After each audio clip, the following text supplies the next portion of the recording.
Hola, buenas noches. Gracias por acompañarnos en esta transmisión en vivo de Aterriza la Idea a través de la página de Datos en la Pizarra.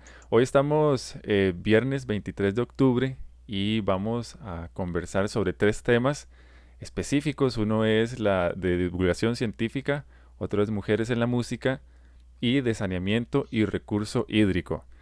Hoy vamos a hablar y aprender un montón. Creo que ese es el objetivo, bueno, uno de los objetivos de estas transmisiones. Y aquí están las personas que nos van a acompañar y a transmitir todo este conocimiento.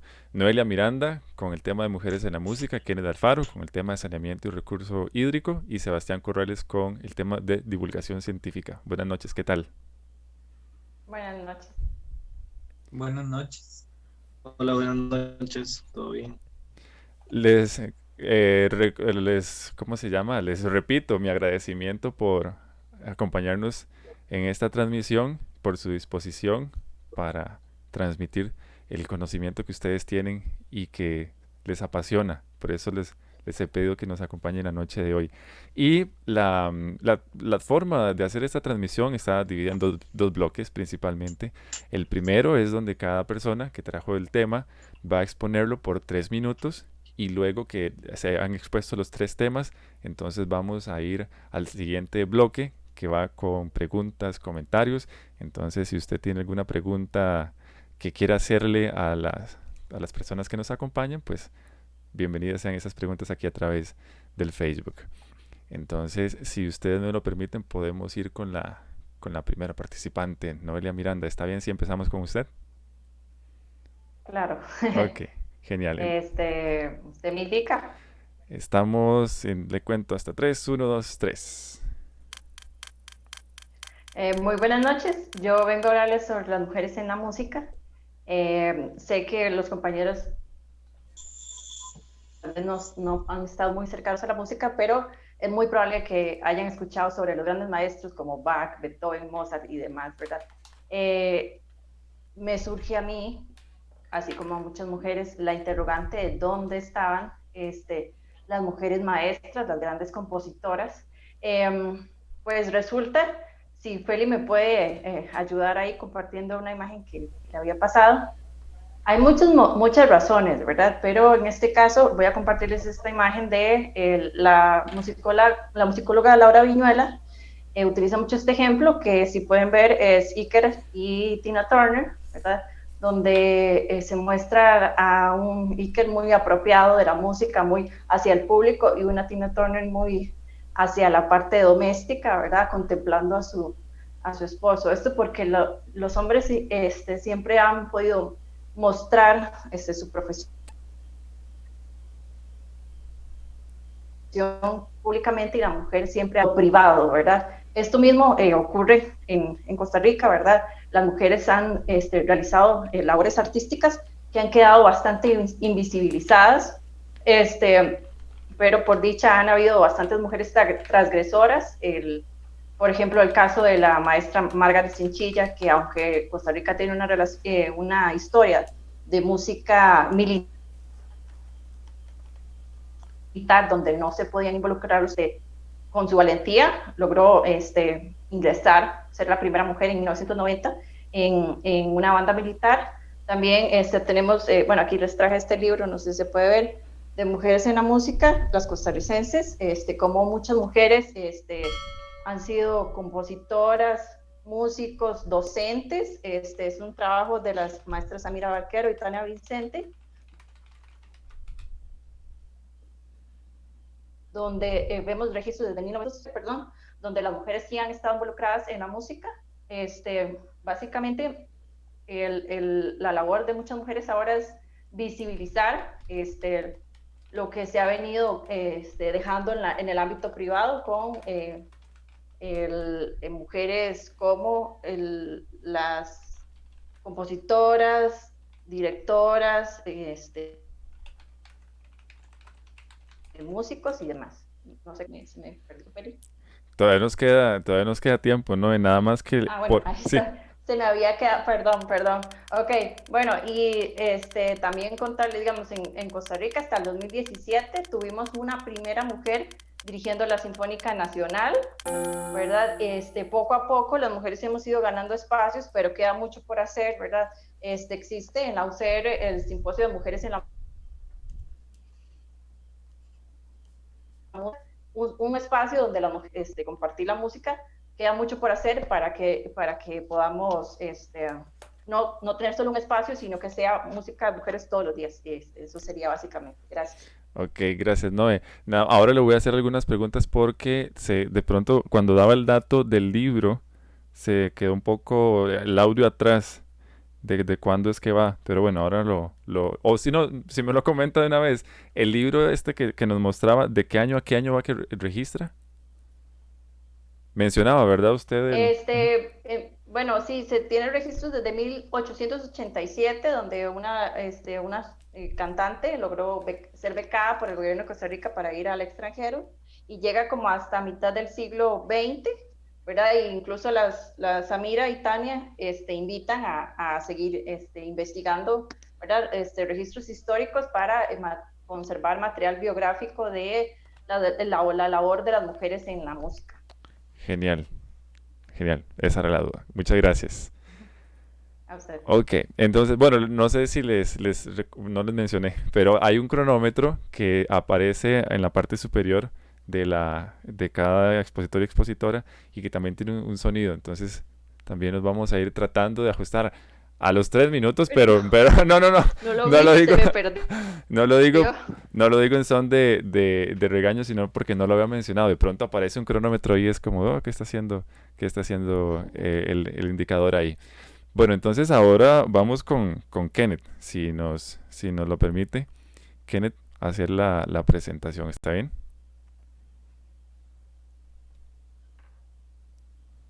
No sé si me escucha, Kenneth. Excelente. Bueno, Ok, primero que nada, también muchas gracias por la invitación. ¿Me escuchan bien? sí, adelante. Eso. Bueno, a mí me gusta primero hacerle siempre una pregunta a la gente. Tal vez ahorita no me la pueden responder, pero la pueden pensar. Que es, ¿ustedes saben de dónde viene su agua y a dónde va el agua cada vez que bajan la cadena, por ejemplo, o cada vez que se lavan las manos? Eso es la introducción a entender qué significa el saneamiento, que es una palabra que es algo que nos rodea a todos, pero normalmente como la palabra no la entendemos. Y significa principalmente el que tengamos agua limpia, el que tengamos un adecuado manejo de las aguas residuales, que son todas las aguas después de que reciben algún uso y se contaminan, y también incluye el manejo de los residuos sólidos. Específicamente en Costa Rica, en realidad tenemos un muy buen avance en lo que es la disponibilidad del agua potable. Hay 4 grandes operadores en el país, que tal vez es otro dato que tampoco la gente conoce, que está el AIA, pero también están municipalidades que tienen su propio acueducto, está la empresa de Servicios Públicos de Heredia y están las ASADs o las asociaciones administradoras de acueductos comunitarios, que son realmente muy importantes en el país porque tienen un papel en el que abarcan más del 30% de la población del país en abastecimiento, o sea, más de 1,5 millones de personas son abastecidas por acueductos comunitarios, que son grupos a nivel de cada una de las comunidades que se unen para poder llevar agua a sus vecinos, básicamente, haciéndolo de una manera voluntaria y con una labor que realmente a veces pasa un poco desapercibida y que mucha gente no entiende todo lo que implica el que puede llegar el agua a sus casas. O sea, no es solamente abro el tubo y ya. Es como hay que empezar a preguntarnos de dónde viene el agua que estamos tomando y si estamos haciendo las acciones necesarias para proteger también esas fuentes, que eso es muy importante. O sea, dónde están las áreas de protección de cada una de las fuentes, que principalmente en Costa Rica son de pozos o nacientes, pero también hay algunas fuentes que se abastecen de ríos o embalses. Y con respecto al saneamiento, Costa Rica tiene muy buen alcance con respecto a lo que conocemos como saneamiento básico, que es básicamente tener un tanque séptico en la casa.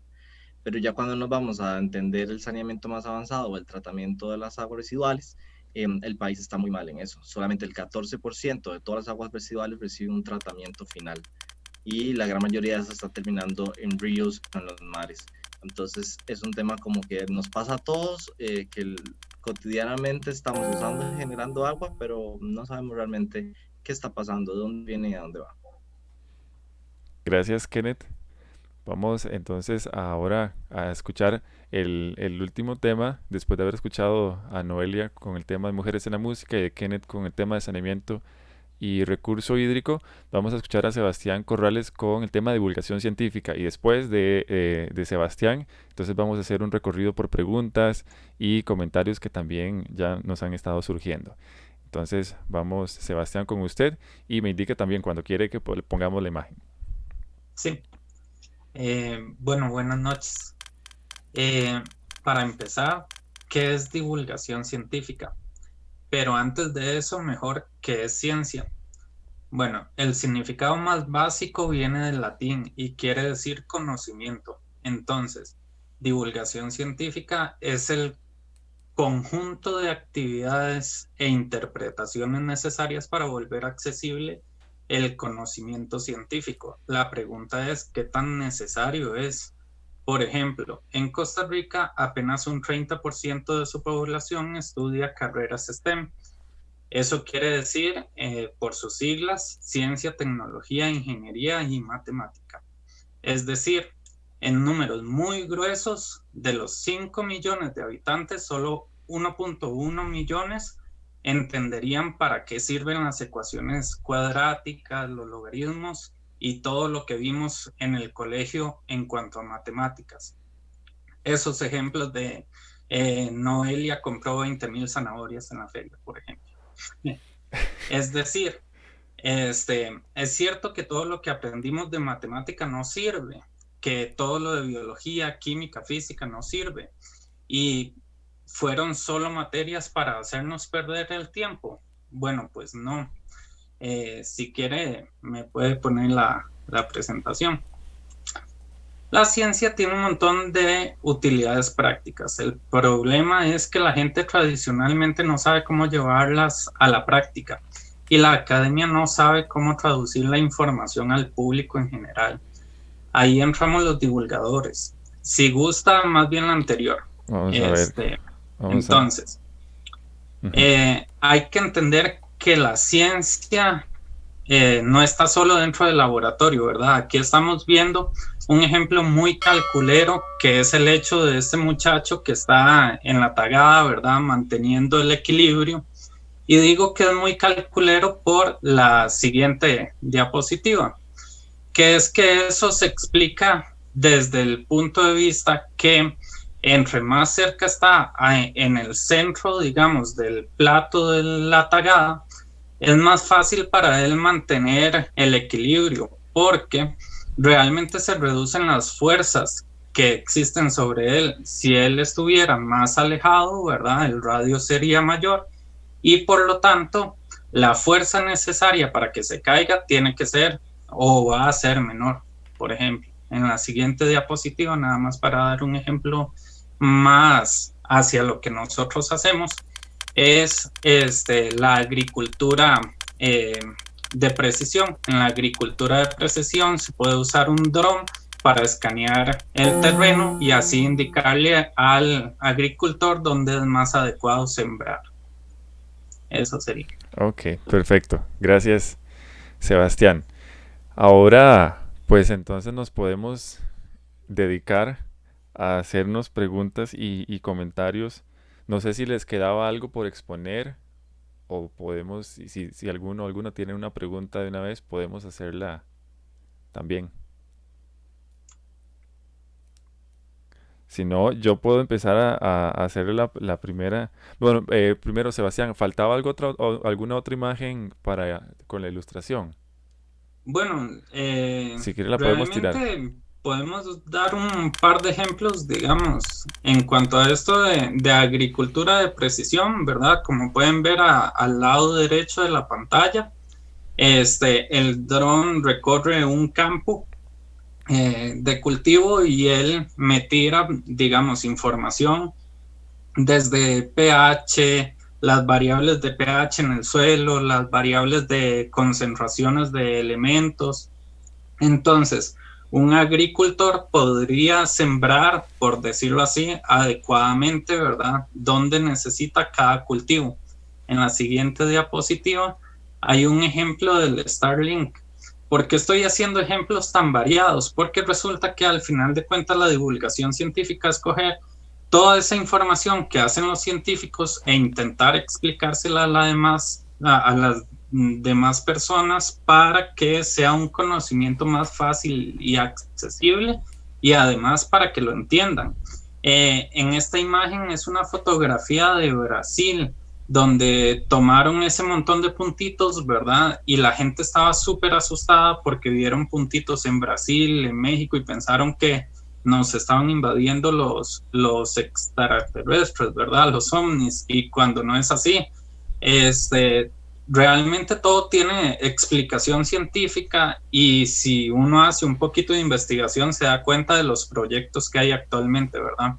En este caso es la red de Starlink. Entonces, Starlink lo que propone es generar esta red que tenemos al lado derecho de la pantalla, donde por medio de satélites lograríamos llevar internet barato a muchas partes del planeta.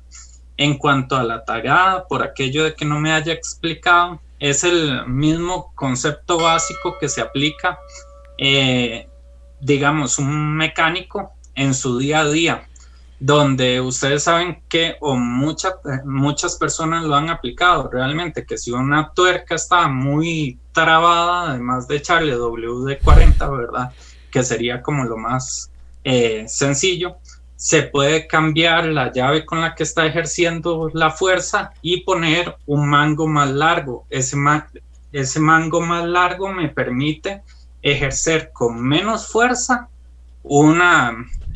digamos, con menos, sí, fuerza, un torque mayor, si me doy a entender.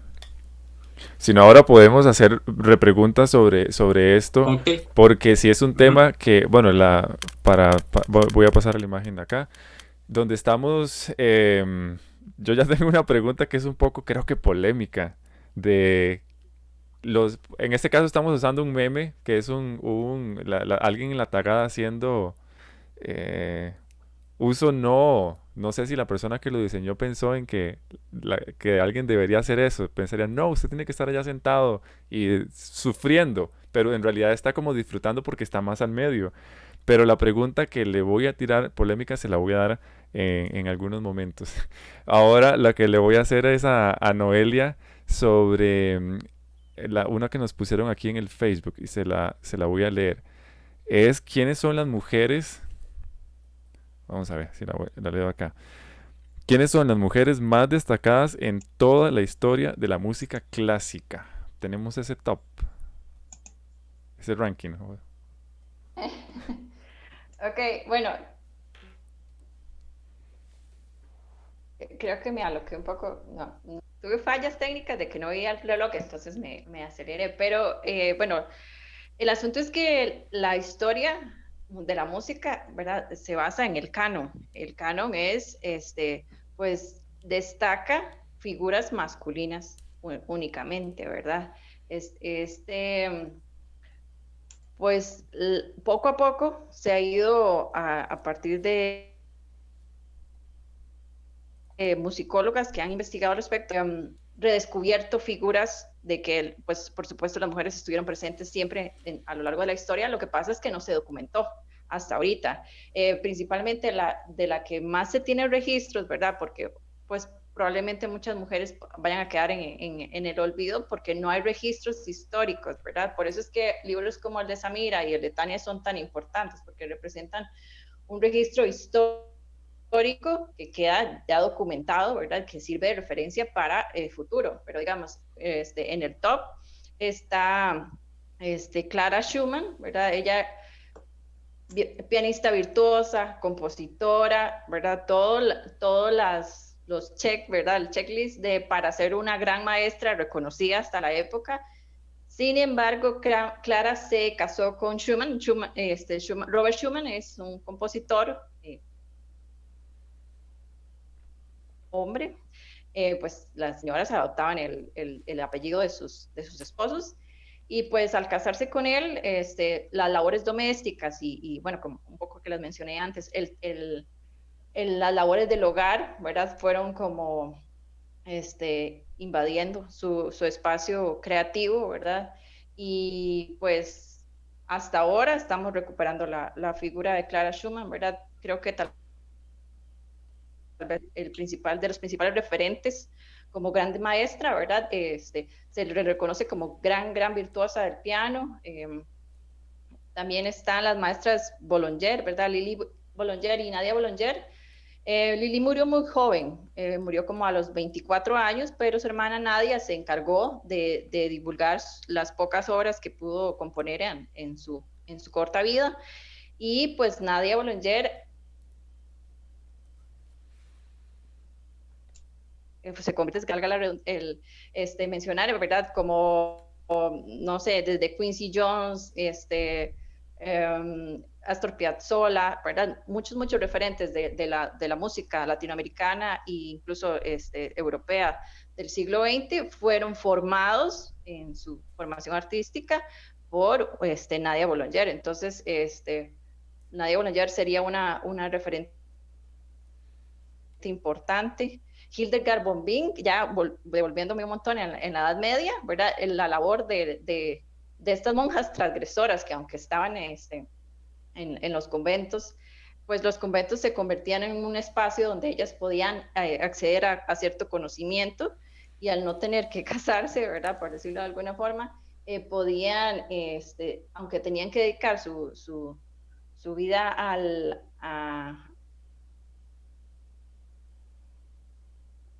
Dios, pues también Hildegard von Bingen fue una monja que, a pesar de que tenía que dedicar su vida ¿verdad? a la vida religiosa, transgredió y escribió mucha música, ¿verdad? Entonces creo que tal vez si hubiera que poner un top 3 de música occidental, ¿verdad? Importante aclarar, ¿verdad? Yo todo lo que he hablado se refiere a música académica de Occidente, ¿verdad? Entonces, también aclarar esa parte. No sé si ya con eso aclaro un poquito. Para mí ese sería como tal vez el top 3, pero por supuesto hay muchísimas y falta mucho por hacer, por recuperar la documentación, incluso en Costa Rica todavía está en proceso. ¿Me los puede repetir? Clara Schumann es la primera, la segunda y la tercera. Bueno, las hermanas Boulanger, Lili Boulanger y Nadia Boulanger y Hildegard von Bingen. Genial.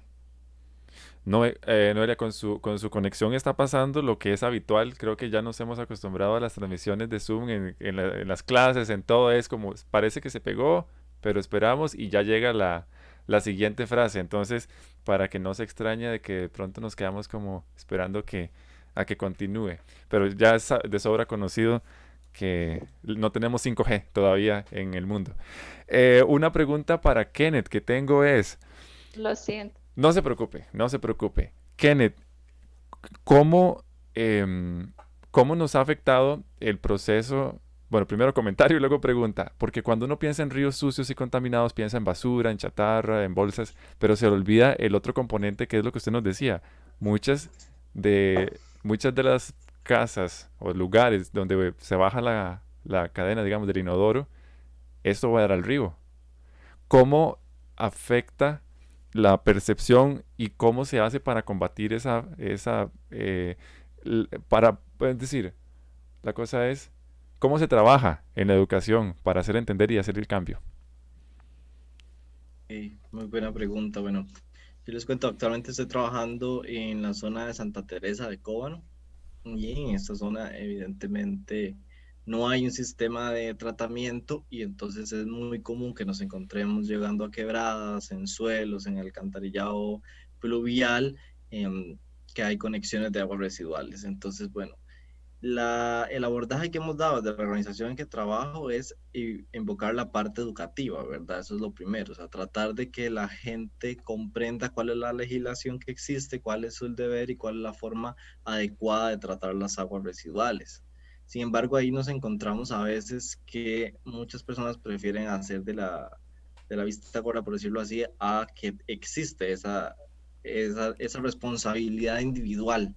Y entonces cuando usted llega a increpar a alguien sobre que no está manejando adecuadamente sus aguas residuales, busca proyectarse la responsabilidad en una institución, por ejemplo, que es culpa del Ministerio de Salud, que es culpa de la municipalidad, cuando cada uno de nosotros es el que debería ser el responsable de manejar adecuadamente sus aguas. Entonces, en el abordaje sí se trata de la parte educativa, pero a veces también hay que abordarlo desde la parte legal, usando el mecanismo de denuncias para que sean las autoridades que le digan a la gente cómo tiene que mejorar sus sistemas.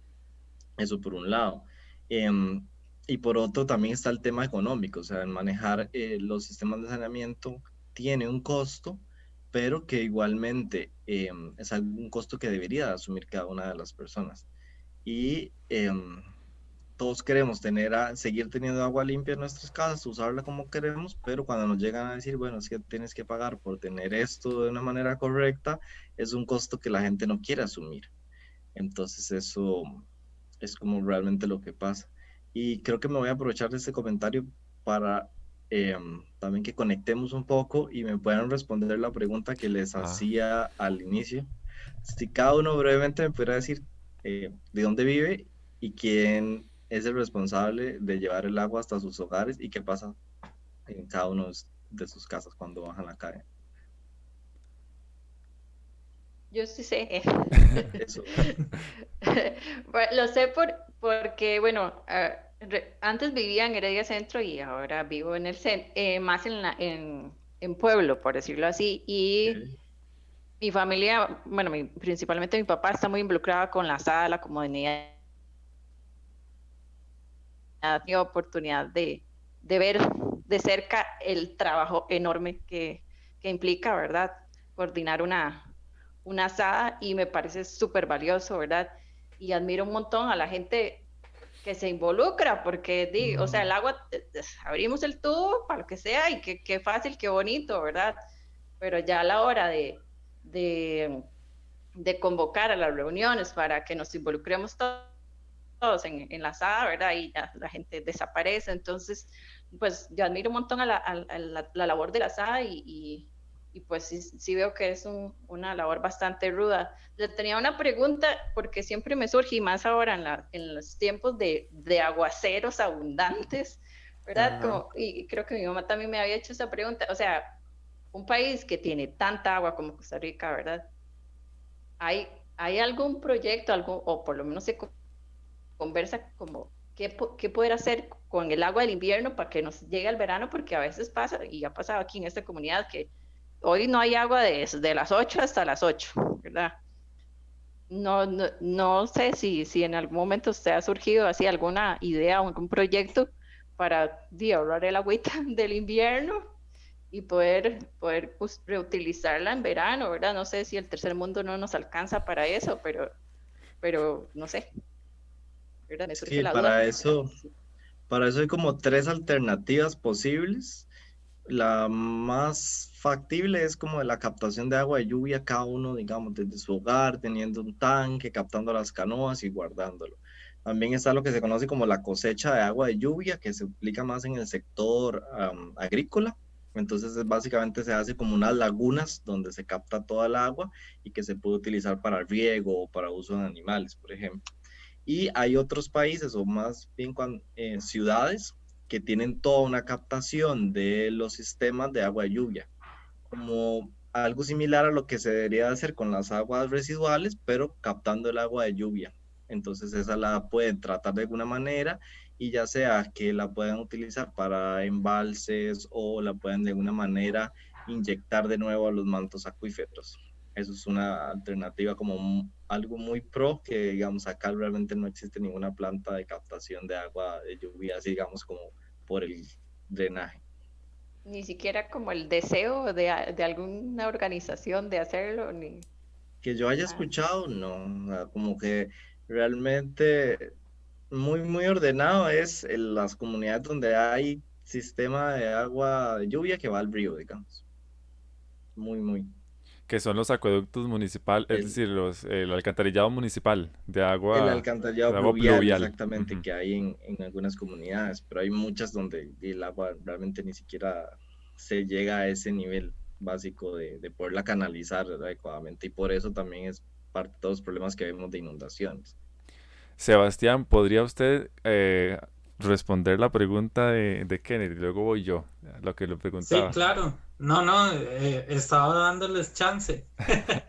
Adelante. Este, yo realmente no tengo una noción muy clara de dónde viene el agua acá, porque yo soy de San Rafael Arriba, de Desamparados.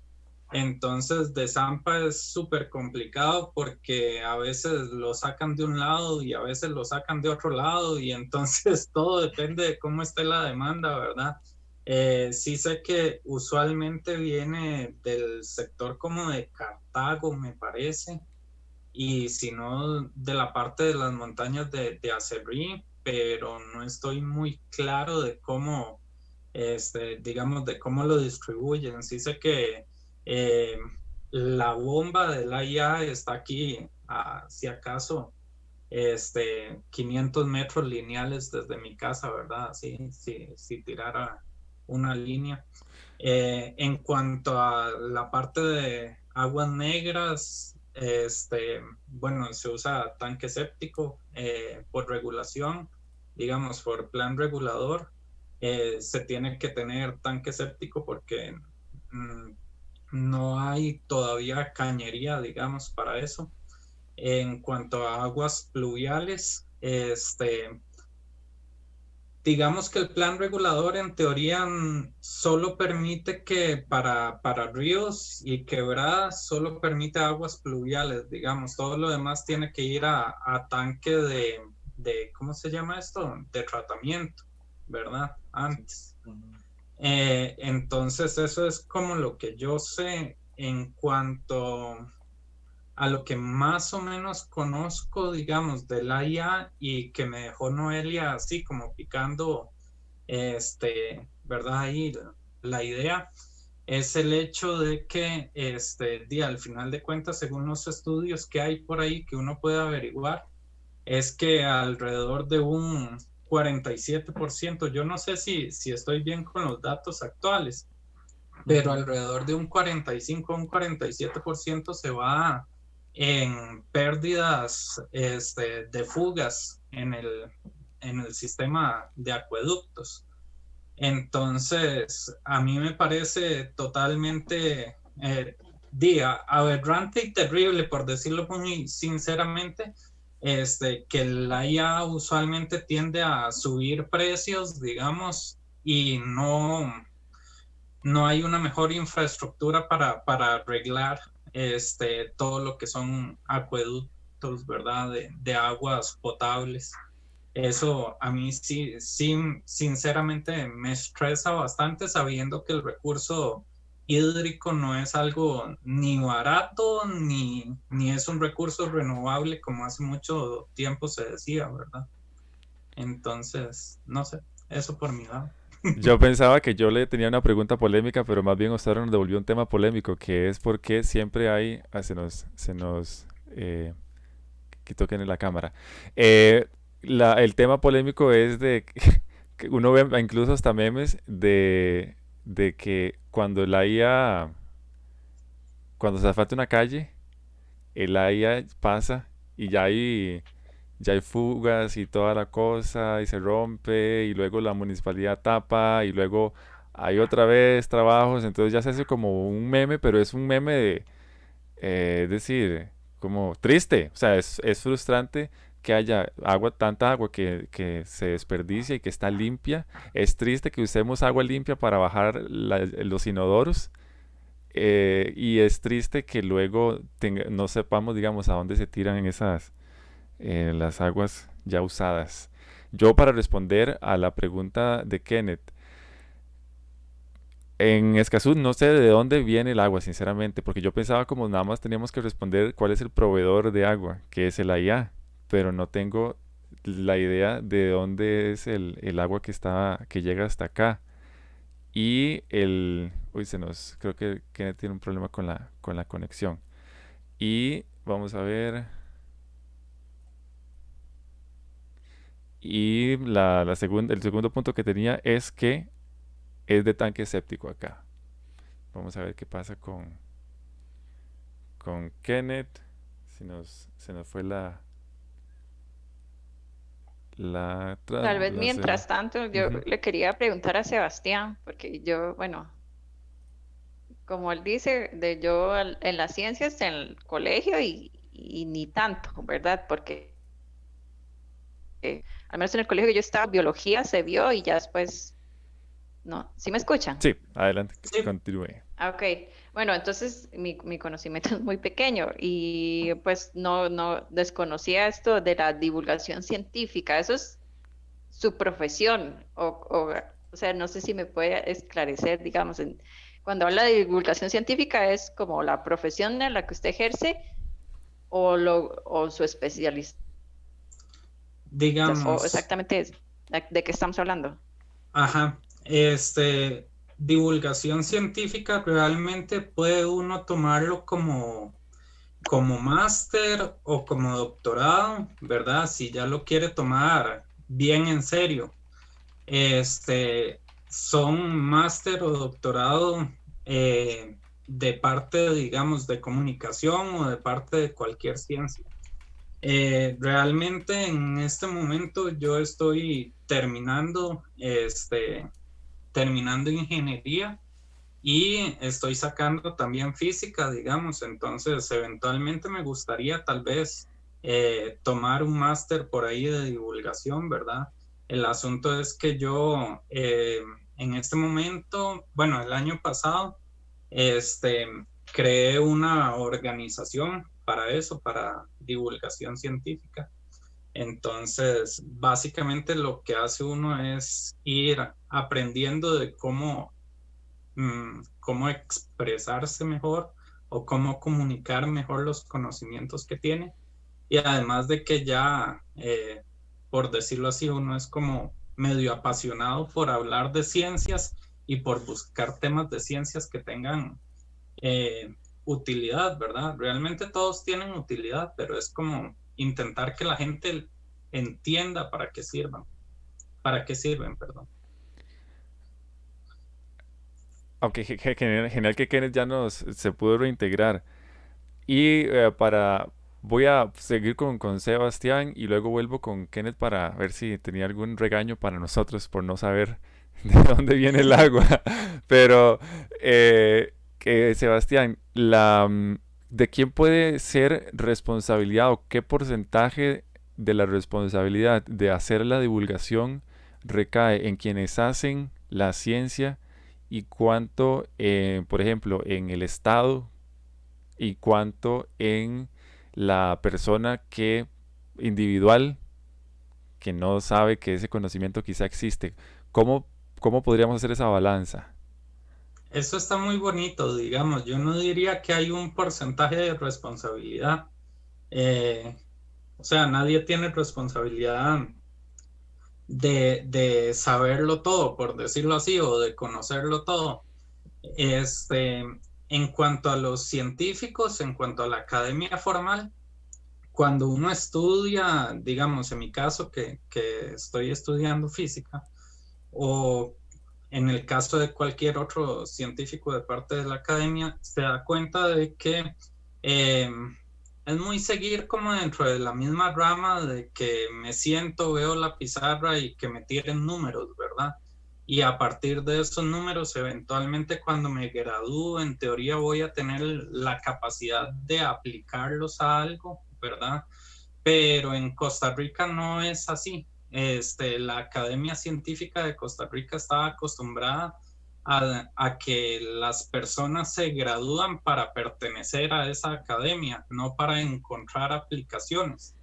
Entonces es muy complicado. Tal vez en la actualidad como que los nuevos estudiantes y las nuevas generaciones en general están buscando más formas de aplicarlo por el hecho de que el aparato, el sistema académico ya está colapsando, por decirlo así. O sea, ya hay muchísimos investigadores y se produce mucha investigación, pero no hay financiamiento porque ya cubrí todo lo que tenía que cubrir, por decirlo así. Entonces las nuevas generaciones están como intentando buscar cómo trasladar esos conocimientos, aplicarlos y otras herramientas. No sé si me doy a entender. Es decir, que yo no tendría que sentirme mal porque no sé, no sabía que la tagada funcionaba así, pero puedo ponerme a investigar un poquito y pronto darme cuenta que existe una organización como la que a la que usted pertenece que busca justamente eso, que el conocimiento que se genera sea accesible para todos y para todas. Y por un medio no formal, digamos, porque como decía, no, de pronto Exacto. en la escuela uno vio cosas o en el colegio vio cosas y ya no se acuerda o no, siempre pensó, ¿para qué? Si nunca voy a Ajá. aplicar esto, sino que de pronto con ejemplos cotidianos ya uno entiende por qué sucede lo que sucede. Kenneth, ¿cómo vio nuestro desempeño? ¿Qué nota merecemos? Están ahí como ahí más o menos. La verdad, Noelia fue la que le fue mejor. Pero sí, yo creo que, o sea, es muy importante porque nosotros no valoramos cuando no entendemos realmente las cosas. Entonces, con el tema del agua es así. O sea, aunque tal vez lo único que pueda tener de aporte, por ejemplo, si el acueducto de mi comunidad es el AIA, entonces no hay mucho mecanismo participativo, a diferencia de como si fuera una asada, que es mucho más el involucramiento de la gente, pero aún así, si yo valoro eso, entonces voy a tratar de puntualmente pagar el agua, voy a valorar el rol de las personas que trabajan en esa institución y todavía más cuando es un acueducto comunal, o sea, como decía Noelia, o sea, toda la labor que hacen es muy grande y un punto importante también en eso es que muchas personas jóvenes, o más bien la mayoría de personas jóvenes, no se involucran, dejan a las personas más adultas que tomen todas las decisiones. Hay algunas limitaciones legales, pero muchas son principalmente de actitud o de interés de las personas jóvenes en las comunidades, que es justo por esto, o sea, no saben, no entienden de dónde viene, entonces no me involucro, no sé. Allá se reúnen unos señores a tomar decisiones y hay un fontanero que por ahí veo, pero no sé muy bien. Y otro punto importante con el tema del recurso hídrico es la protección de las fuentes que les decía. O sea, también algo muy importante que uno puede hacer en las comunidades es sumar esfuerzos para proteger esas fuentes ante los embates del cambio climático, ante el crecimiento inmobiliario, saber que esa fuente de agua está protegida para que yo pueda seguir teniendo agua en el futuro. Igualmente con el tema del saneamiento, es importante involucrarse porque como les decía, si un tanque séptico solamente no hace todo el trabajo. De ahí tiene que haber también toda una cadena que se llama como la cadena del saneamiento, que es mi tanque séptico, tengo que llamar a un camión cisterna que va a recoger los lodos y que los lleve a una planta donde finalmente se van a tratar. Y si yo ese proceso al final no lo hago, entonces estoy como rompiendo esa cadena de saneamiento y no estoy haciendo que realmente las aguas se terminen de tratar. Algunas personas todavía contratan, por ejemplo, camiones ilegales que van y los depositan directamente en ríos o en lotes baldíos. Entonces, um, no vale decir como tengo un tanque séptico nada más, sino como realmente entiendo toda la cadena o lo que hay atrás para que ese tanque séptico realmente funcione. Hay personas que todavía los construyen sin fondo o simplemente lo construyen de manera estándar para todas las casas sin considerar cuánta agua tiene que llegar ahí. Y eso es un tema muy científico en realidad. O sea, uno debería de cada uno de los hogares o cada comercio tiene que diseñarse un sistema de tratamiento para que el tanque séptico funcione en la parte hidráulica de cuánta agua va a tener, pero también en la parte, por ejemplo, biológica. En el tanque séptico tiene que haber microorganismos, tiene que haber bacterias que tienen que hacer una función de limpieza o pues, depuración de las aguas. Y si eso no está pasando, al final yo no estoy tratando realmente mis aguas residuales. Creo que sobre todo, y va aquí la pregunta que le hacía también a Sebastián, como, bueno, yo no sabía que yo tenía que saber eso, o sí tenía que saberlo, ¿de dónde puedo conseguir la información? Esa es una pregunta que le tengo para ver si la respondemos ahora conjunto con otras preguntas que tenemos aquí. Les voy a tirar todas y hacemos la repartición ahorita. Bueno, ya leíamos la de Guadalupe Apu, que nos hizo la pregunta para Noelia, muchas gracias. Hay una pregunta para Kenneth de Manuel Miranda. ¿Qué opina de la nueva ley de aguas que se pretende aprobar en la Asamblea Legislativa direccionada por la diputada Paola Vega? Esa es una pregunta para Kenneth. Eh, Nati Miranda dice, Sebastián, muy claro los ejemplos, como con el de la tagada. Luis Herrera pregunta para Noelia, ¿cuáles grupos musicales conformados por mujeres podemos escuchar en el país? Y para Sebastián, ¿cuáles métodos han sido efectivos para la divulgación a nivel nacional? También Nati Miranda envía una felicitación a Kenneth para que siga trabajando por el recurso hídrico. Y hay otra pregunta de Hazel Sánchez. Vamos si podemos pasar por esta ronda y vamos con estas dos de Hazel que también nos pregunta más adelante. Entonces no sé quién quiere iniciar. Sebastián, genial, adelante. Bueno, tal vez yo. Ah, bueno, adelante, adelante. Sí, Dele, Noelia, adelante. ok. Bueno, no soy una experta, pero soy mujer y soy músico, ¿verdad? Entonces, bueno, lo que podría decir, digamos, de grupos de mujeres, es importante mencionar, me parece, hay un colectivo de chicas broncistas, ¿verdad? Bueno, no sé si tienen idea, pero digamos, generalmente los instrumentos musicales han sido sexualizados de alguna forma, digamos. Me refiero a que ciertos instrumentos no estuvieron mucho tiempo bien vistos si los tocaba una mujer o si los tocaba un hombre, ¿verdad? Ya como que eso se ha ido desdibujando, pero digamos, ahora la maestra Nuria Zúñiga, la guitarra es un ejemplo muy, muy interesante de por qué hay muy pocas mujeres guitarristas profesionales en Costa Rica. Hablaba la maestra Nuria de que pues, la guitarra tiene una forma curveada, ¿verdad? Que simula el cuerpo de una mujer, ¿verdad? Y el hecho de que la guitarrista tuviera que abrir sus piernas para colocar la guitarra, ¿verdad? No sé si están familiarizados, creo que es un instrumento bastante tradicional, no está bien visto, ¿verdad? Entonces había mucha estigmatización en torno a la ejecución de la guitarra y pues es una de las razones por las cuales hasta el momento ha costado, ¿verdad? Que hayan bastantes mujeres guitarristas profesionales. El caso que sucede también con las broncistas, ¿verdad? Como que el bronce es un instrumento, me refiero a trompetas, trombones, tubas, ¿verdad? Todo lo que sea metales, es un instrumento con un timbre muy fuerte, por decirlo, ¿verdad? Entonces, por así decirlo, no ha estado bien visto de cierta forma, como que las mujeres se acercaran a este tipo de instrumento porque era más masculino. Estoy hablando de estigmas, ¿verdad? Por supuesto que una mujer puede ser trompetista, trombonista, tubista. Hay un colectivo de chicas, ¿verdad? Actualmente, donde las broncistas se han reunido y existe quintetos de bronce y ensambles de bronce donde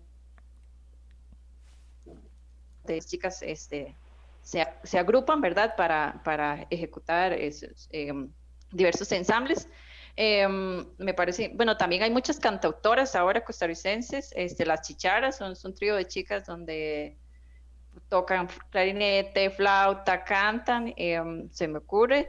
También importante mencionar las mujeres en las bandas nacionales, ¿verdad? Se han organizado también para realizar conciertos de mujeres, ¿verdad? Estoy hablando, por supuesto, de música académica, ¿verdad? Habrá música popular donde hay bastantes mujeres trabajando al respecto, pero así de primer momento se me ocurre importante mencionar el colectivo de chicas de los bronces.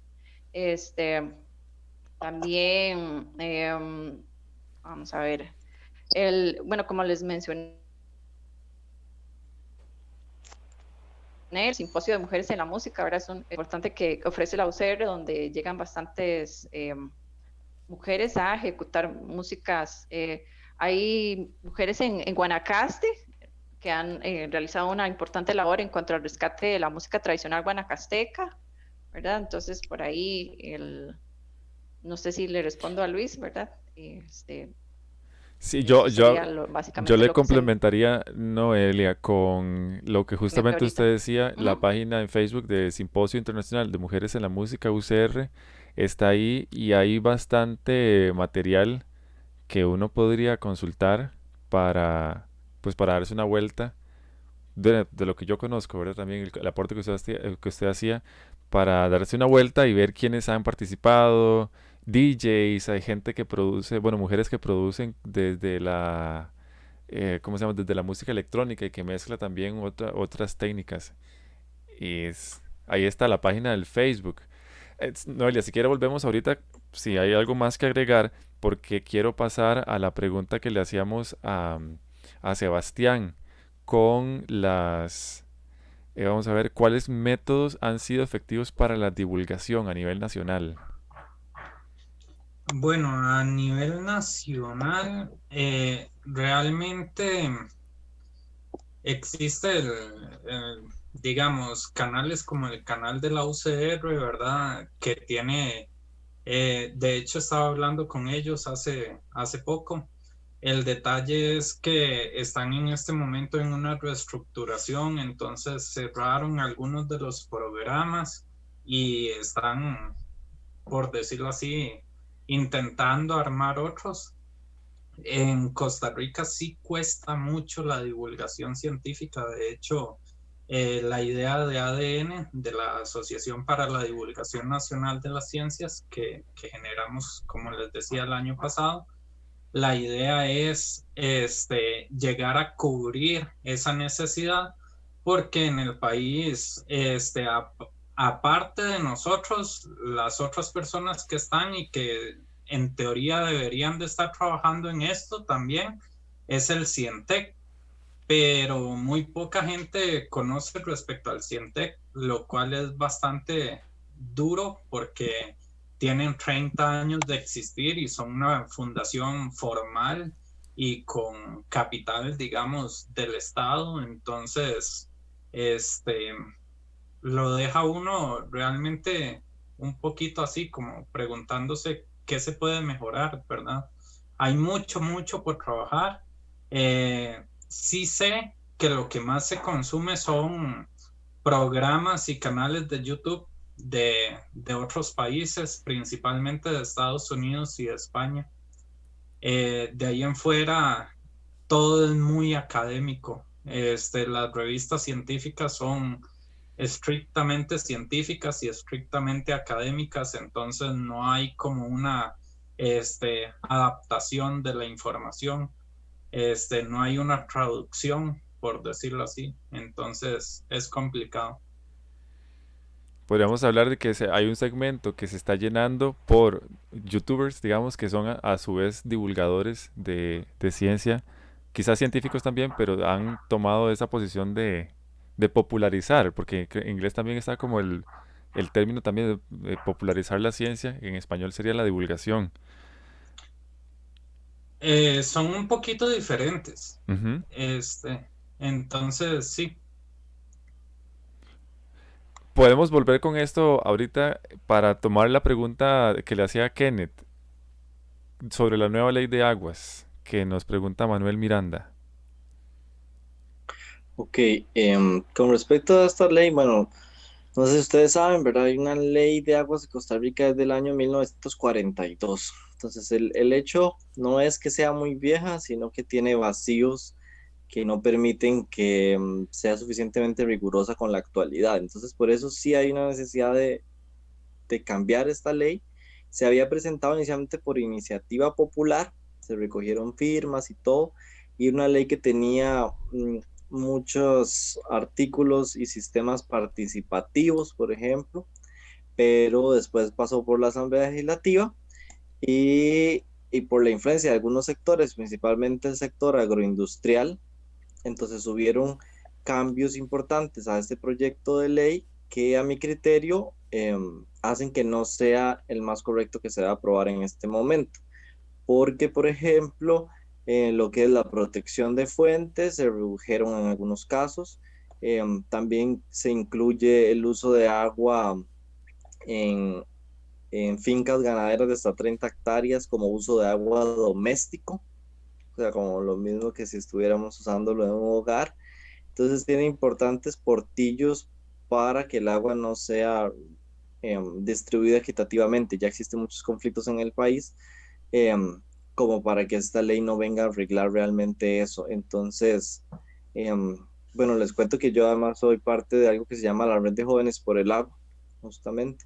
Es una red a nivel centroamericano y acá en Costa Rica recientemente hicimos un pronunciamiento que recoge un poco como todas estas inquietudes. Por ahí se los puedo enviar o lo pueden buscar en la página de la Red de Jóvenes por el Agua Costa Rica, porque si nosotros nos ponemos del lado de importantes abogados ambientalistas que tienen fuertes criterios sobre esta ley, de también las mismas instituciones públicas que verían afectadas sus funciones, y lamentablemente en la Asamblea Legislativa, como suele suceder, muchos criterios que llegaron no fueron escuchados y el proyecto se dictaminó sin cambios que estaban solicitando muchos sectores, incluido el sector de la gestión comunitaria del agua, de las asadas. Entonces, con el proyecto actualmente como está, no estoy de acuerdo. Y podemos ligarle, Kenneth, también la siguiente pregunta que nos hace Hazel a través del Facebook de Datos en la Pizarra. Dice, ¿Costa Rica alcanzará a disminuir las brechas en acceso a saneamiento con las políticas públicas actuales, igual en un panorama en donde el ambiente está en la última cadena de prioridades de la inversión pública? Disminuir esas Sí, brechas de acceso. es una muy buena pregunta que hace mi colega Hazel. Realmente yo creo que para abarcar esto primero tenemos que tener una visión coherente como país, que justamente en el día de hoy, tras la aprobación de la pesca de arrastre, nos damos cuenta que ese discurso que tenemos de desarrollo sostenible realmente es eso, un doble discurso, y que realmente no tenemos claridad en cuáles son nuestras prioridades. Entonces, yo creo que se tienen que destinar muchos más esfuerzos y muchos más recursos a proteger las fuentes de agua que tenemos actualmente, para lograr que en los próximos años y ante eventos también climáticos, por ejemplo, los sistemas de agua que tenemos resistan y sean suficientes. Igualmente invertir mucho en la parte de saneamiento de aguas residuales y de residuos sólidos para proteger eventuales fuentes de agua. En muchos lugares acá también se utilizan ríos como fuente de abastecimiento, pero nosotros hemos permitido que gran parte de los ríos del país se conviertan en cloacas a cielo abierto. Entonces eso también tiene un costo económico que además hay que asumir extra, y que justamente la gente le achaca al Estado también, como que saquemos fondos para invertir en esto. Si bien es cierto, es importante, pero también está lo que yo decía anteriormente, o sea, dónde está la responsabilidad de cada uno de los individuos. En este país particularmente, la ley no alcanza a generar que quien está contaminando realmente pague por revertir lo que hace. Les pongo el ejemplo, por ejemplo, cuando ha habido casos de contaminación por piñeras en fuentes de agua potable en el Caribe, por ejemplo, y no hay una sola condena donde una empresa piñera o bananera haya pagado los costos que tuvo el Estado y que tuvieron las comunidades por perder sus fuentes de agua. Entonces también hay un gran vacío, o sea, cuando no solo es fijarse en el Estado, sino fijarse también en el sector privado, en los intereses privados y cómo empezamos a hacer que esas personas realmente paguen por sostener todos estos servicios y por revertir el daño que se hace. Le voy a hacer la siguiente pregunta a Sebastián y luego ya podemos pasar a Noelia para ir haciendo el cierre de esa conversación. A mí se me ha ido muy rápido el tiempo, ha estado muy interesante y amena, pero voy con Sebastián. La pregunta que le hace también Hazel dice, ¿cómo impulsar a las chicas a hacer músicas o a estudiar carreras STEM? Bueno, aquí viene para los dos, la verdad, para Noelia y para Sebastián.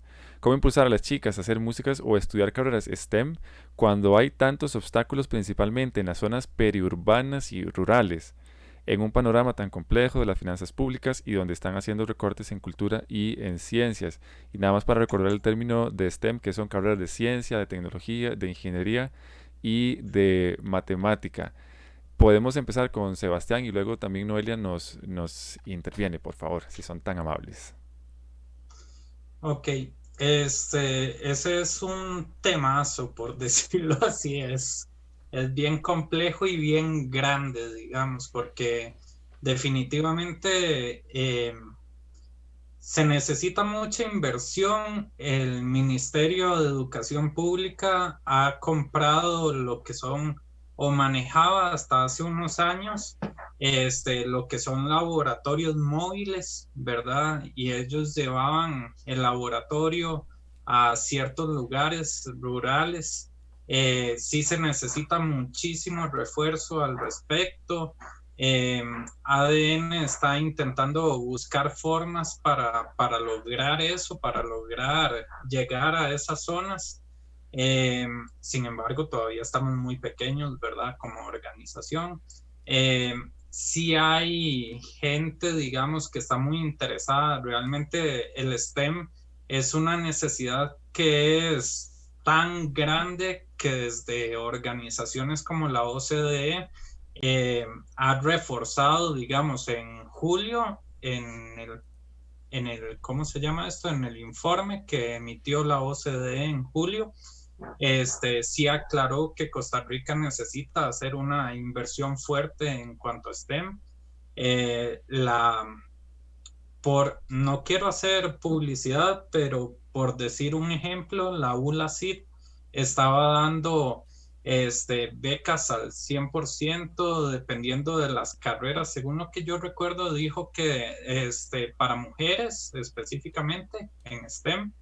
Entonces, sí hay bastantes proyectos que intenta hacer el país, digamos, desde la parte privada y desde la parte estatal.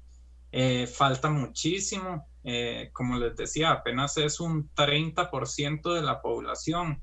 Y esto para todo STEM. Eso quiere decir que de ahí tenemos que sacar los médicos, sacar los enfermeros, ¿verdad? Las enfermeras, los ingenieros, las ingenieras, todo sale de ahí, los biólogos, físicos, físicas, biólogas, químicas, todo sale de ahí. Entonces, realmente es una porción muy pequeña de la población para un montón de áreas y para un montón de cosas que se necesita, y definitivamente yo lo he repetido muchísimas veces, por todo lado la clave del desarrollo se encuentra definitivamente en las ciencias. Entonces, para que un país logre salir adelante, necesita realmente sacar adelante las ciencias. Si no, no hay forma de que, digamos, un país prospere. Felipe, yo no sé si puedo hacerle una pregunta así, también acotada a Noelia, ya que va ella, Sí, digamos. adelante. La unimos los Eh, dos. yo tenía desde hace rato la duda porque me resultó sumamente interesante el tema, ¿verdad? De cómo las mujeres estuvieron ligadas, las mujeres músicas, ¿verdad? Estuvieron ligadas a la religión. Y me parecía interesante saber si existe algún registro o personas, digamos, mujeres que fueron contemporáneas de gente como Vivaldi, Mozart o Beethoven, digamos. Si hay alguna forma de llegar a información de ellas. ¿Qué la podemos unir, Eh, Noelia, con la pregunta que nos decían cómo hacer para que también mujeres estudien música? ok, bueno, es una súper pregunta, súper compleja de responder, más en el contexto actual, ¿verdad?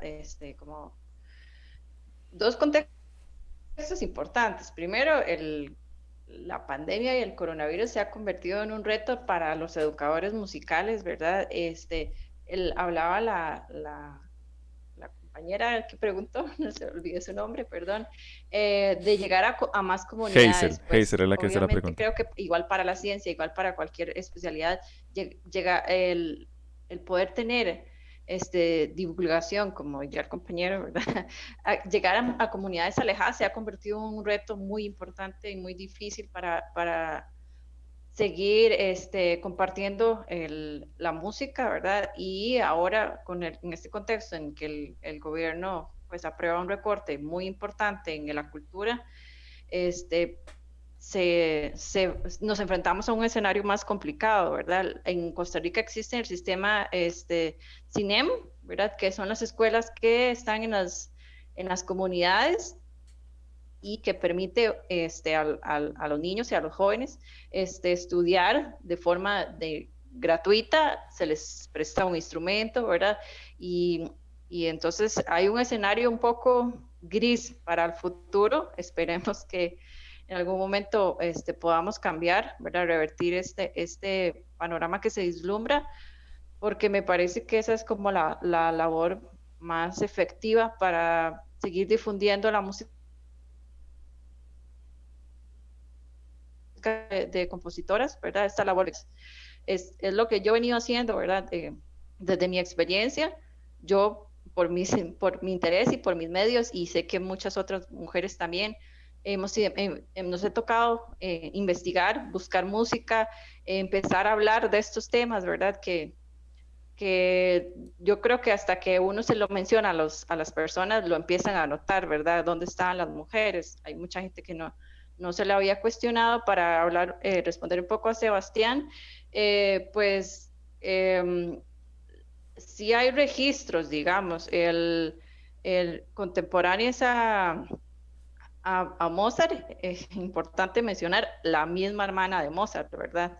Mozart tenía una hermana igual de virtuosa que él. Sin embargo, al casarse, pues tiene que dejar su profesión. Se dice, ¿verdad?, que es muy probable que alguna de la música de Mozart, que se le reconoce como su autoría, pudo haber sido compuesta por su hermana. Sin embargo, ¿verdad?, por cuestión de divulgación, se firmó bajo el nombre del hermano, ¿verdad? Y mucha música de mujeres pues tuvo que pasar ya sea con el apellido del esposo, del hermano o incluso anónimamente, ¿verdad? Porque no estaba bien visto. Ya más, Mozart es del periodo clásico anterior a él, digamos, Vivaldi que mencionaba. En el periodo barroco, pues por supuesto, las mujeres componían. Lo que pasaba es que era más como a nivel de como digamos en la corte, los hijos del rey o de la reina, ¿verdad? Se le daba formación musical, pero era como para dentro del reino, ¿verdad? Nunca iba a ser como que ella pudiera divulgar su música como artista, como o incluso lucrar, ¿verdad? Era como más en el ambiente doméstico. Pero poco a poco se han ido recibiendo registros, ¿verdad? De que en todos los periodos de la música aparecen mujeres. Lo que pasa es que siempre fue como para el ambiente doméstico, el ambiente del convento, ¿verdad? Es esto que mencionaba, pero no sé si con eso le aclaro un poco la duda, que estaba un poco desligada de la primera parte, pero no sé si respondí a ambas. Bueno, por lo menos yo me siento súper satisfecho porque ese fue un súper dato, digamos, lo de la hermana de Mozart, digamos. Nunca me lo hubiera imaginado. Eso está muy interesante. Que me hace también pensar que hay muchas otras áreas donde son un poco más conocidas como escritoras que han hecho, ¿cómo se llama?, firmado sus libros con un nombre o quizá conocido como más masculino o completamente masculino para que tenga mejores ventas y pues y ahora en la contemporaneidad hay una autora bastante famosa y también bastante famosa por otras posiciones que ha tomado últimamente, pero porque firmó con un apellido para que pareciera que era un hombre y ahí ahora sagas, películas, parques temáticos y todo con su producción. Si tenemos algún otro comentario o pregunta, podemos Yo hacerlo. creo que es algo que se puede ver perdón, Feli. No, que se puede ver, o sea, yo lo hablo desde la música porque es mi especialidad, pero por supuesto en las ciencias, ¿verdad? Últimamente han salido bastantes películas donde se empieza a reconocer el lugar de la mujer en la ciencia, que probablemente siempre estuvo ahí, pero atrás, ¿verdad? Y quién era el que daba la cara, pues el hombre, ¿verdad? Al que se le atribuía la capacidad intelectual, ¿verdad? Entonces, creo que, o sea, soy bastante optimista de aquí en adelante, ¿verdad? Podemos empezar a documentar más y a visibilizar más. Y es, para retomar un poco la pregunta de la muchacha, resaltar la importancia de la visibilización, o sea, lo que no se ve, la referencia, Ujú. Es muy importante para estas niñas, ¿verdad? Componiendo, que hay mujeres dirigiendo orquesta, que hay mujeres siendo reconocidas por su labor, ya sea artística o científica o académica, es muy, muy importante, ¿verdad? El ver otras personas que logran, hasta incluso lo podríamos ver con Kenneth, me parece que ver jóvenes involucrándose con las asadas es muy valioso y puede, ¿verdad? Generar conciencia y me imagino que sí lo hace, ¿verdad? En el momento en que hablas, ok, ¿de dónde sale el agua? ¿Verdad?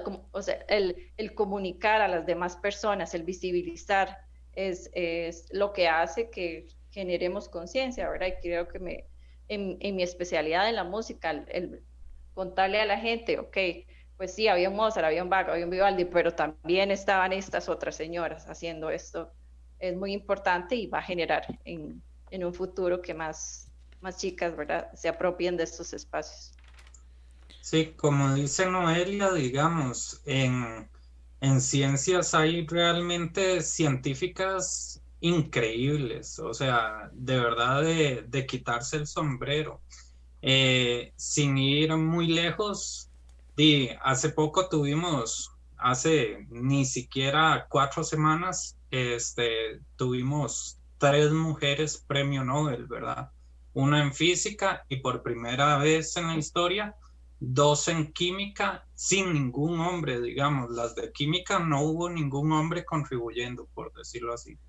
Y en la historia, pues está también Marie Curie, está la hija de Marie Curie, que eran increíbles. Marie Curie fue la primera mujer en ganar 2 premios Nobel y creo que es no sé, no estoy del todo seguro que es la única que ha ganado 2 premios Nobel, uno en física y uno en química. Entonces, sí, mujeres, de verdad, hay muchas y muy buenas en ciencias y es una lástima que la gente no las conozca y es una lástima, digamos, que no se haga el esfuerzo. Nosotros sí hemos como intentado recopilar información, pero siempre cuesta un poco, pero es parte del trabajo que hay que hacer, que está pendiente.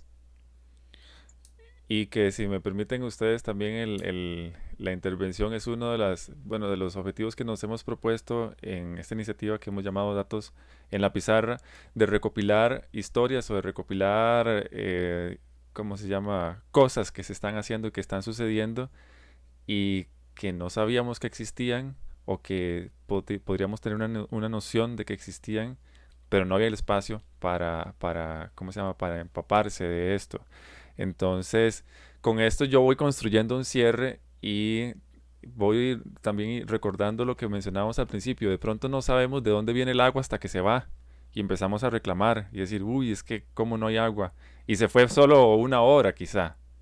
Quizá hay otros lugares donde se va todo el día, pero no nos dábamos cuenta de la importancia hasta que no lo tenemos o que no nos cuestionábamos de que ahí han existido mujeres que hacen música, que componen, que interpretan y que hasta que no nos salta la espina, la duda es decir, como, mira, sí, sí es cierto. O que hay personas que están trabajando en ciencias duras, si lo podemos llamar así, y las investigaciones, yo no me estaba dando cuenta, pero sí de sus beneficios, no de cómo se hizo, no de cómo se construyó, pero sí al rato estamos usando un montón de tecnología hecha por hombres y por mujeres, hace mucho tiempo quizás en sus inicios, y no nos preguntábamos de dónde viene y por qué funciona, pero sí nos quejamos cuando no funciona, o cuando no tenemos agua, o cuando decimos, qué raro, es que no hay mujeres que hagan música. Sí, de pronto es que sí, pero no suenan en la radio, no las ponen en la radio. Muchísimas gracias, Sebastián, muchísimas gracias, Kenneth, y muchísimas gracias, Noelia. Si hay algún comentario, Gracias a usted también. Muchas gracias. Yo quería nada más hacer Gracias. algo breve. Em, Como en este último bloque que hablamos del tema de género y del papel de las mujeres, en la gestión del agua ahí tienen un papel súper importante, fundamental. Tal vez son señoras de sus comunidades que tal vez todo el país no conoce esas historias, pero a mí me encantaría poder llegar a hacer que toda esa información sea conocida y que esas personas las conozcan y que parte de eso es que yo con una colega también iniciamos una fundación que se llama Fundación Subodi y que se ha encargado un poco de generar también conocimiento sobre la gestión comunitaria del agua en el país y acercarlo también a las diferentes poblaciones y a los jóvenes. Entonces, igual si quieren más información de eso, ahí me pueden contactar cualquier cosa por Facebook. Y muchas gracias, Feli, muchas gracias a los otros, a ambos panelistas. Muy, muy interesante compartir con ustedes estos temas, también me deja pensando mucho. gracias, Kenneth. Bueno, entonces llegamos así al final. Sería muy enriquecedor si nos volvemos a encontrar nuevamente para seguir hablando y ver cosas que de pronto ahora terminemos y nos vamos a decir, uy, se le olvidó mencionar aquello que es sumamente importante. Pero bueno, ya tenemos la información de Kenneth que decía que es la fundación, pero ¿cómo es que lo deletrea? SUWODI, ¿verdad? SUWODI. Ok, o también la red de jóvenes por el agua. A Noelia también dejamos el link de mujeres en la música para, ¿cómo se llama? Para conocer más. Y de la fundación, bueno, de la asociación ADN, que es de la que está tomando impulso y de la cual Sebastián nos exponía un poco. Muchísimas gracias. Y por Sí, Gracias. acompañarnos, Gracias. por construir conocimiento y compartirlo. Muchas gracias. gracias, buenas noches. Buenas noches.